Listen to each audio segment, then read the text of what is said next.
Now, these are really good. Let's take a look at the ingredients. Now, you see that it says beets, balsamic. Okay. Let's see if it's a good thing or a bad thing. So, you don't have to be a specialist to read the nutritional facts. I'm going to glance at the top, and then I'm going to go down into what's all in the ingredients. So just glancing at it, 1.5 tablespoons. Okay, we're looking good up top. It's low sodium, low carbs. Got some potassium in it. I don't even know why they had the courage to put that 0.3 milligrams of iron in there, but they did. It was 2%, so I guess it counts. But beets are known for iron, so confuses why it's not that much. Oh, and it even has a little savory note over here. Hearty greens, feta cheese, walnuts, and vinaigrette. That sounds actually pretty good.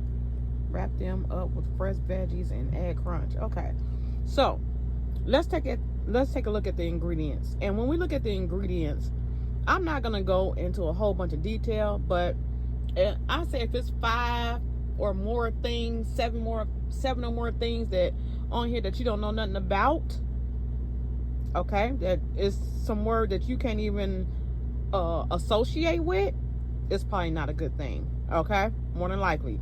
But if you want to take the extra step and look it up, then you may be able to check off some of them things if they're actually good.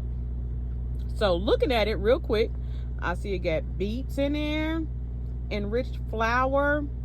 Okay, well, we know flour is bleached. It say wheat flour. Okay, so that might be okay.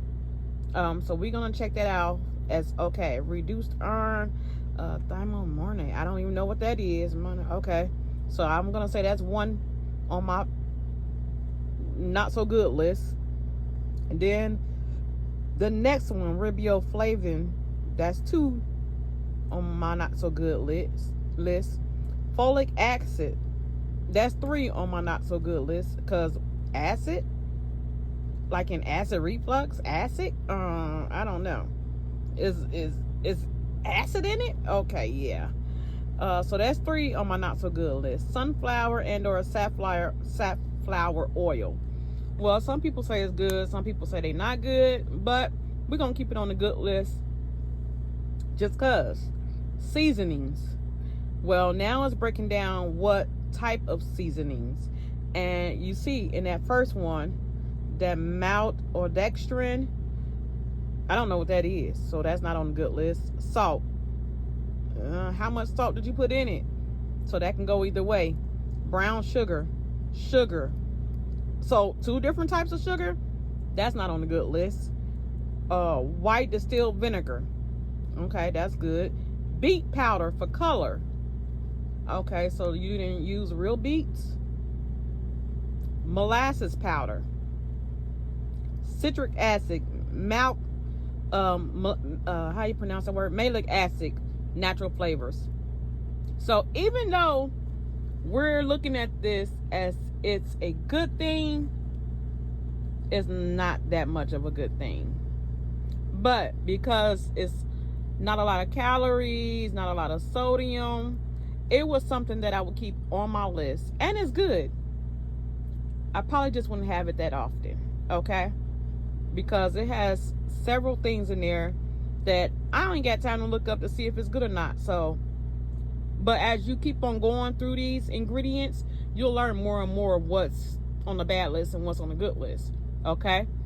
But I know, without being able to tell you what it is, because who got time to tell you what it is, I know that some of these things, just learning in general, are not good. But the rule of thumb that I overall learned is, if you don't know what it is, it's probably not that good. Okay? And then if you know what it is, but you know it's bad for you, then of course it's not good. Okay?